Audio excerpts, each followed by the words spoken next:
Assalamualaikum warahmatullahi wabarakatuh. Oke teman-teman, kali ini saya akan membahas tentang pertanian ya.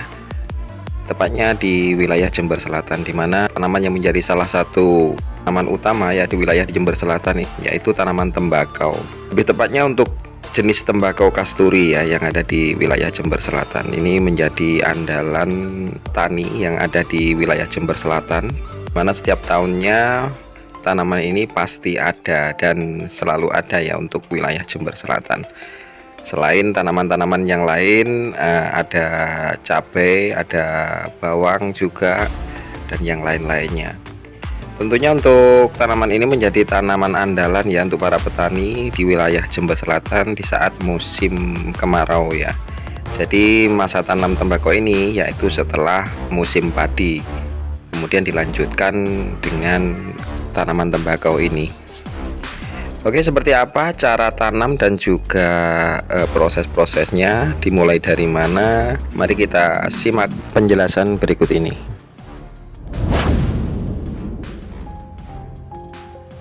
Iya, tembakau ini awalnya yaitu dari biasanya dari benih ya, benih yang sangat kecil yang namanya kalau orang Jawa menyebutnya itu adalah indreng ya.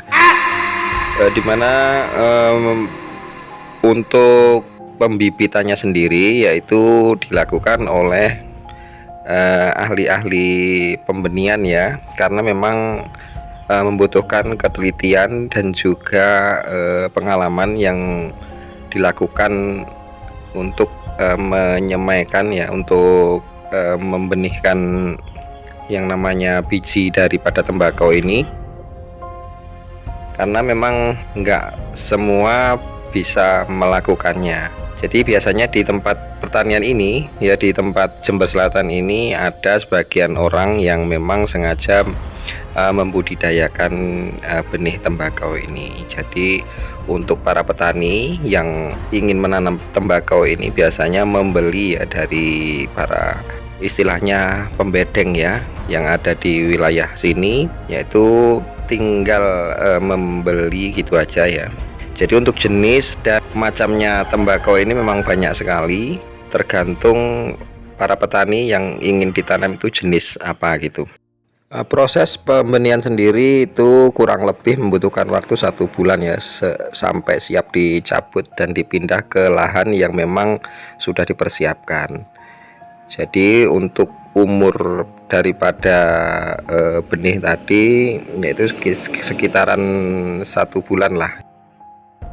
Sebelum menanam tembakau ini, lahan yang harus dipersiapkan yaitu kalau untuk jenis tembakau kasturi biasanya yang terpenting yaitu lahan sudah dibersihkan ya, alias sudah bersih dari rumput-rumput.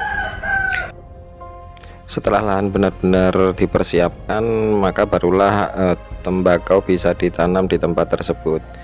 Untuk proses tanam sendiri lumayan mudah untuk tembakau kasturi ini, tinggal menunggu perkembangan tembakau ya, asalkan diberikan air secukupnya. Dan biasanya hingga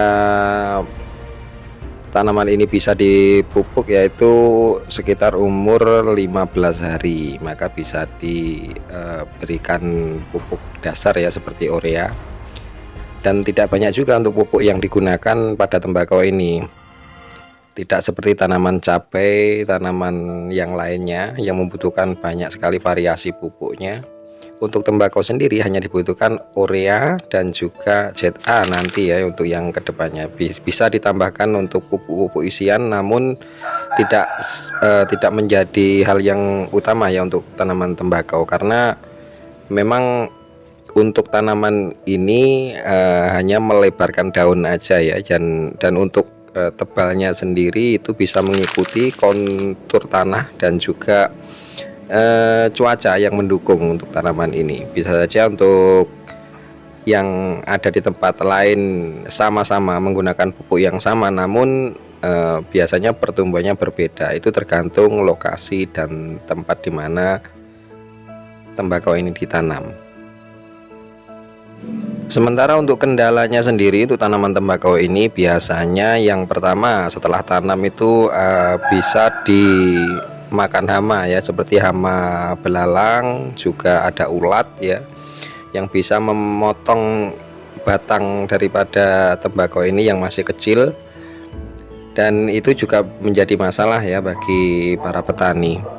Biasanya setelah tembakau ini umur kurang lebih 25 hari ke atas, ini tembakau sudah mulai istilahnya diuruk ya untuk bagian akar, karena untuk batangnya sendiri sudah mulai membesar ya, jadi supaya tidak goyang apabila terkena angin, karena daunnya juga sudah mulai tumbuh, maka perlu dilakukan untuk pengurukan dan juga untuk dijadikannya untuk jalan pengairan nanti ya. Apabila tembakau ini sudah membutuhkan air yang begitu banyak, maka menggunakan air yang biasanya untuk pengairan menggunakan diesel ya, karena memang cukup banyak, jadi tidak cukup lagi untuk hanya dikocor.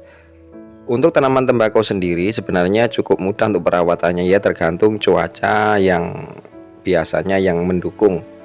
Apabila cuaca tidak mendukung, daun tembakau bisa saja menjadi keriting, dan juga apabila juga hama menyerang biasanya bisa berlubang-lubang akibat dimakan oleh hama-hama yang ada seperti ulat tadi ya.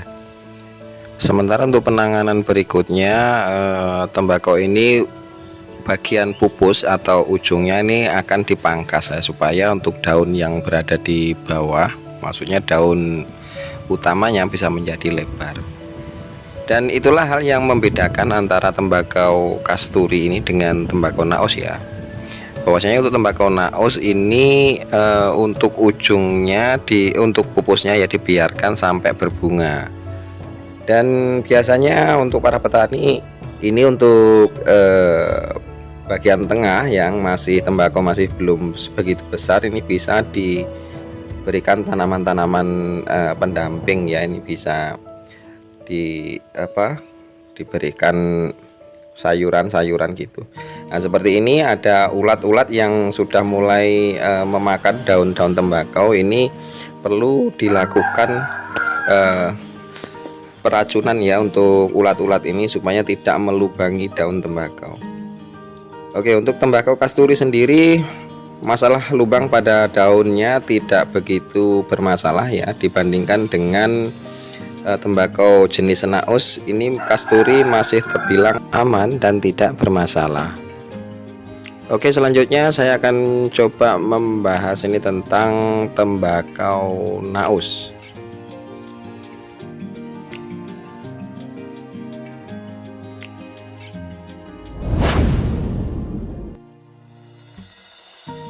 Berbeda dengan tembakau kasturi, tembakau naos ini justru berbanding terbalik ya untuk penanganannya. Dimana untuk tembakau naos ini daun harus benar-benar bersih daripada lubang-lubang yang dimakan seperti ulat tadi. Dikarenakan untuk tembakau ini memang tembakau yang bertujuan untuk diekspor ya sepenuhnya. Jadi kalau kasturi memang untuk bahan pembuatan rokok dalam negeri itu semuanya menggunakan jenis tembakau kasturi, dan tembakau-tembakau lainnya yang memang tidak terlalu membutuhkan daun yang mulus ya, karena memang untuk dirajang nantinya. Sementara untuk tembakau naos sendiri memang harus benar-benar kualitasnya yang benar-benar daunnya bagus dan mulus, dan juga untuk penanganan berbeda sekali dengan tembakau kasturi. Dimana untuk tembakau kasturi yang dikeringkan, cara pengeringannya yaitu dengan cara dijemur di bawah terik matahari. Sementara untuk tembakau naos sendiri yaitu dengan cara di oven ya, yaitu dibuatkan sebuah godang untuk mengoven tembakau ini hingga kering. Perbedaannya dari daun yaitu untuk tembakau kasturi setelah umur kurang lebih 36 hari maka pupusnya akan dibuang, dan alias dipangkas ya, agar daunnya memang benar-benar menjadi lebar maksimal. Sementara untuk tembakau naus sendiri, untuk pupusnya dibiarkan hingga berbunga. Hal ini yang membedakan antara daun tembakau kasturi dengan tembakau naus ya. Untuk tembakau kasturi identik dengan daun tebal hingga biasanya daunnya menjadi berkerut ya karena saking tebalnya. Sementara untuk tembakau naus memang dibutuhkan untuk tembakau yang mulus ya untuk daunnya, dan cenderung memang lebih tipis. Untuk daun kasturi kering biasanya berwarna kecoklatan, agak kemerah-merahan. Sementara untuk tembakau jenis naus ini biasanya warnanya biru laut atau hijau-hijau tua gitu ya. Jadi memang berbeda sekali antara tembakau kasturi dengan tembakau naus. Namun kedua jenis tembakau ini memang mendominasi di wilayah Jember Selatan, dimana untuk setiap musim kemaraunya para petani yang berada di wilayah Jember Selatan ini memang menjadi salah satu tujuan utamanya dalam bercocok tanam, yaitu menanam tembakau ya. Memang ada beberapa petani yang sebagian menanam cabai atau bawang merah dan juga tanaman-tanaman yang lain, namun lebih dominasi yaitu petani tembakau untuk saat musim kemarau seperti saat ini. Oke teman-teman, mungkin itu ya sedikit informasi meskipun tidak lengkap. Kami harap Anda bisa sedikitlah mempunyai gambaran ya untuk petani yang berada di wilayah Jember Selatan ini. Dan mungkin untuk kemudian hari saya akan mencoba mengupdate ya untuk perkembangan tembakau untuk wilayah Jember Selatan, di mana saat proses panen, dan juga untuk yang lain-lain mungkin saya bisa membuat video berikutnya. Dan terima kasih untuk yang menonton hingga saat ini. Jangan lupa untuk subscribe ya channel ini, dukung channel ini. Saya akan menghadirkan informasi-informasi yang ada di seputaran desa ya. Memang untuk wilayah-wilayah seperti ini mungkin ada teman-teman yang ingin tahu juga ya keadaan tradisi di desa untuk petani-petani di desa, dan mungkin yang lain-lain juga. Untuk teman-teman yang mungkin sudah merasakan ya suasana di desa seperti ini mungkin sudah biasa ya, jadi nggak ada istimewa-istimewanya ya. Mungkin untuk teman-teman yang belum tahu lah yang petani di desa yang sebenarnya itu kayak apa, ini saya coba memberikan informasi untuk Anda. Dan mohon maaf ya untuk segala kekurangan dari awal hingga akhir ini. Terima kasih untuk yang sudah berkunjung. Saya akhiri, wassalamualaikum warahmatullahi wabarakatuh.